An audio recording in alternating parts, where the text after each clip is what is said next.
So student, this is our last bit of food and cosmetic analysis, that is constituent of antiperspirant and deodorants. So in previous lecture we have discussed about what are the antiperspirant and deodorants. We have discussed about the properties as well as function of both, that is antiperspirant and deodorants. So now we'll discuss the constituent of antiperspirant and deodorants. So different constituent are there. We'll discuss about about all one by one. So very first is aluminium. See, such harmful you can say that constituent are present in the antiperspirant and deodorants. So decide whether to use or not. So actual aluminium is not there, but aluminium based compounds are most widely used as a active antiperspirant ingredients because they effectively plug up sweat ducts to stop the flow of moisture to the skin. That means, as I have told you, that antiperspirant stops the flow of sweat on the skin. So they are going to use the aluminium salt. So aluminium salt plug up the sweat ducts. So over the counter clinical strength antiperspirant contain higher concentration of aluminium, and as you know, aluminium is very much hazardous for the health.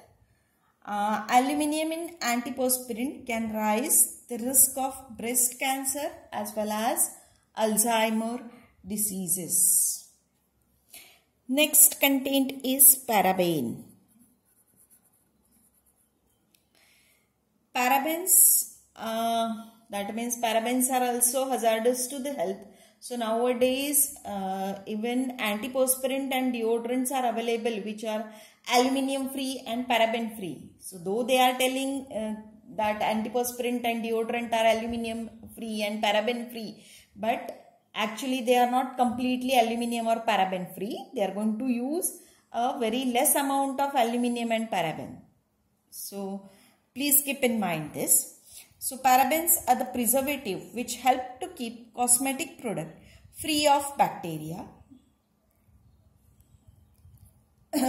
So generally it is used as a preservative in the antiperspirant as well as deodorants.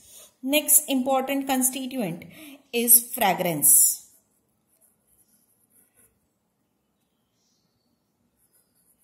So without fragrance, it's not possible the use of antiperspirant and deodorants.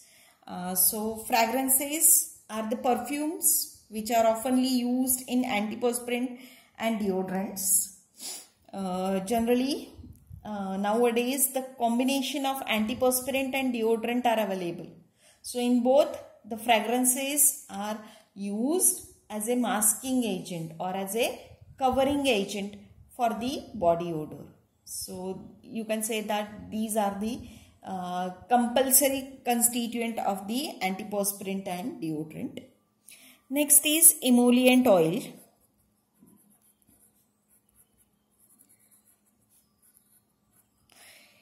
Now emollient oils are added in antiperspirant to roll or glide on the skin smoothly.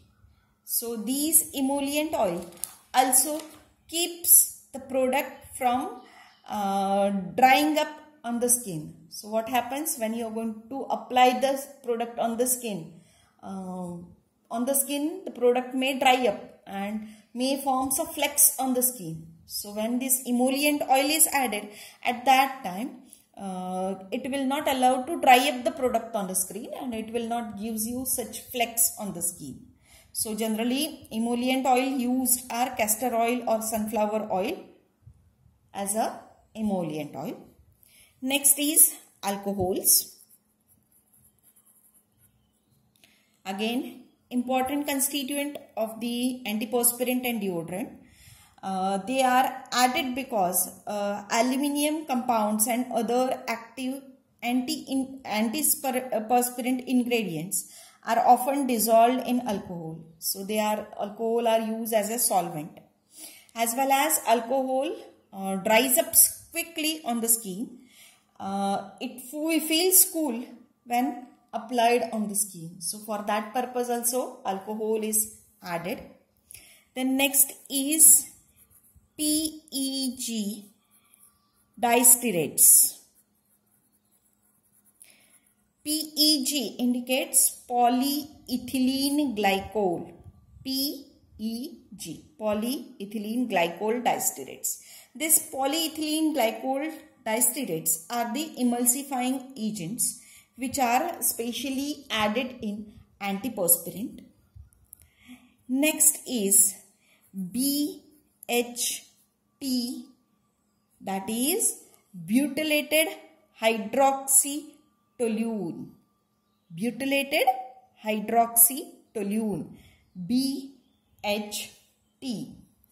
Now this butylated hydroxytoluene prevents or slows the deterioration of antiperspirant ingredients when they expose to air or when they expose to oxygen. Next is pentapeptides.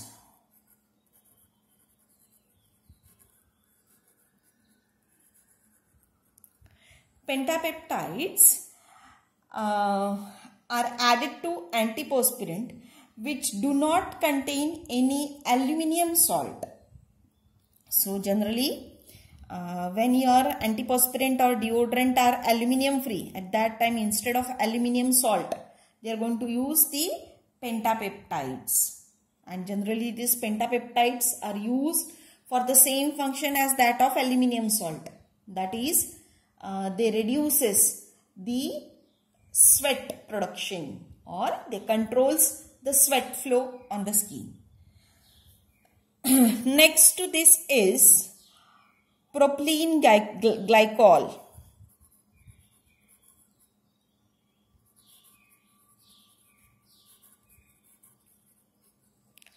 Propylene glycol. So it is extracted from the plant and generally used in this antiperspirant and deodorants as a moisture. So it moisturizes the skin. Generally body naturally metabolizes the polypropylene glycol into lactic acid. Next constituent used is cyclomethicone.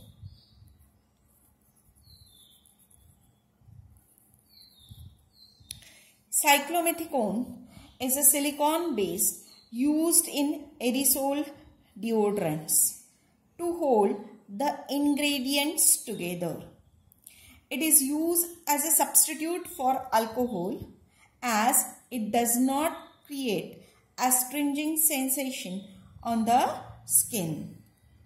Okay, so sometimes what happens when we are going to apply the deodorant, we feel a little bit irritation on the skin. So that is maybe due to the presence of alcohol. So instead of that, they are going to use the cyclomethicone, which stop this or which does not feels the irritation on the skin. As well as this cyclomethicone evaporates on the skin very quickly and easily prevents the product from the flecking up. So therefore, instead of alcohol, they are going to use the cyclomethicone. The next constituent is triclosan. Triclosan is used as an antibacterial and antifungal agent. It prevents the growth of bacteria which are responsible for the body odor. The other antimicrobial agents such as chlorhexidine are also used. But all due to use of this, what will happen? All bacteria flora which is present on the skin, that is removed. Okay? So therefore, it dries up skin and it will, you can say that, harm your skin. or whatever the natural moisturization of the skin is there, that is completely removed due to use of this. Now we'll discuss the estimation of zinc and chloride in antiperspirant and deodorant. So very first we'll discuss about the estimation of zinc. So I'll tell you how the estimation is done. So take a suitable aliquot, generally 25 to 50 ml of sample is taken in a 100 cm cube of beaker. Make it slightly acidic. Add 1 gram of ammonium tartarate. That means especially if aluminium is present, then you have to add 1 gram of ammonium tartarate and 2 cm cube of 8-hydroxyquinoline. So what will happen? Your aluminium will get precipitated if it is present. Then mixture is diluted with water and heated to 60 to 80 degree. Neutralize excess acid by adding ammonium hydroxide slowly. Then add 45 cm cube of ammonium acetate. Let the mixture come to the room temperature. Then adjust the pH to 5.7 to 5.9 and keep it as it is for 10 to 20 minutes. Then filter the solution through previously weighed gauge crucible. Wash the precipitate twice with hot water. Dry it for 2 hours at 130 to 140 degrees Celsius and weigh it. And weight of precipitate is detected. The weight of precipitate multiplied by 0.1712 will gives you weight of zinc present in the sample. So this is a very simple process for estimation of zinc. Just I'll repeat it. Listen carefully. So very first you have to take a sample, make it slightly acidic and add 1 gram of ammonium tartarate and 8-hydroxyquinoline. So whatever the aluminium is there, that will precipitate out, remove it. Then heat the solution to 60 to 80 degrees Celsius, dilute it with water and neutralize excess of acid by adding ammonium hydroxide. Then add 45 cm cube of ammonium acetate, so zinc will get precipitated. Let the mixture or solution come to the room temperature. Then adjust the pH to 5.7 to 5.9. Keep it as it is for 10 to 15 minutes. And then filter the solution through gauge crucible. Previously weighed gauge crucible. Wash the precipitate with hot water. Then dry up the precipitate for 1 to 2 hours, especially 2 hours at 130 to 140 degrees Celsius, and then weigh it. So weight of the precipitate multiplied by 0.1712 will gives you weight of zinc present in the sample. Now we'll discuss about the estimation of chlorides. Estimation of chlorides. So pipette out suitable aliquot of sample solution in a beaker, dilute it with distilled water and neutralize it with 1:1 ammonium hydroxide solution. Then acidify the solution with 1:1 nitric acid. So nitric acid is added to prevent the precipitation of phosphate and carbonate. If any undissolved precipitate is there, then add a little excess amount of nitric acid till clear solution is obtained. Then add 0.1 normal silver nitrate solution with constant stirring till a little excess of silver nitrate is present. When silver nitrate is added and if chlorides are present, what will happen? It will form AgCl precipitate. Then reaction mixture is heated to 90 to 95 degrees Celsius. Precipitate is allowed to stand in dark for 1 to 2 hours. Then solution is filtered to previously weighed Bruch crucible. The precipitate is washed with 0.01 normal nitric acid till washings are free from silver nitrate. It is then washed with distilled water. Precipitate is then dried, cool and weighed. Then weight of precipitate multiplied by 0.2474 will gives you weight of chloride present in the sample. So just I'll repeat it. Listen carefully. You have to take a suitable aliquot of sample, acidify the sample, then neutralize it with ammonium hydroxide and again acidify it with nitric acid, 1:1 nitric acid to remove the precipitate of carbonate and phosphate. Add little excess amount of nitric acid. Then add 0.1 normal silver nitrate solution till it forms the precipitate, as well as add little excess of silver nitrate. Then heat the mixture to 90 to 95 degrees Celsius.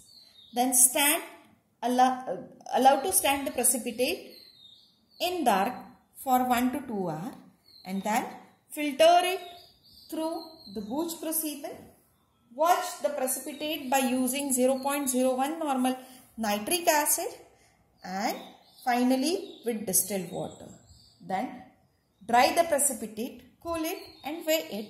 Weight of the precipitate multiplied by 0.2474, it will gives you weight of chloride. And with this we have completed the complete chapter, that is food and cosmetic analyses. So already we have completed the food part. That is we have discussed about the starting part, introductory part, the process of food preservation. Then we have discussed the major food products, that is milk, honey, tea, coffee. For each one we have discussed about the composition. We have discussed about the detection of one component in each one, as well as we have discussed about the detection of adulterants in food products. So for all four we have discussed that. And we have started with the cosmetic analysis. In cosmetic analysis we have discussed about the introductory part, sensory properties of cosmetics, and then we have discussed about the cosmetic products, that is talcum powder, lipstick, antiperspirant and deodorant. In each one we have discussed about the properties, functions, composition and analysis of any one constituent. So that's all for the chapter and that's all for my syllabus. So we have completed the semester 6 syllabus. So prepare well for your examination. I'll provide you notes in the same Google Classroom. If you have any difficulty, any questions, please contact me. Thank you and best of luck for your examination.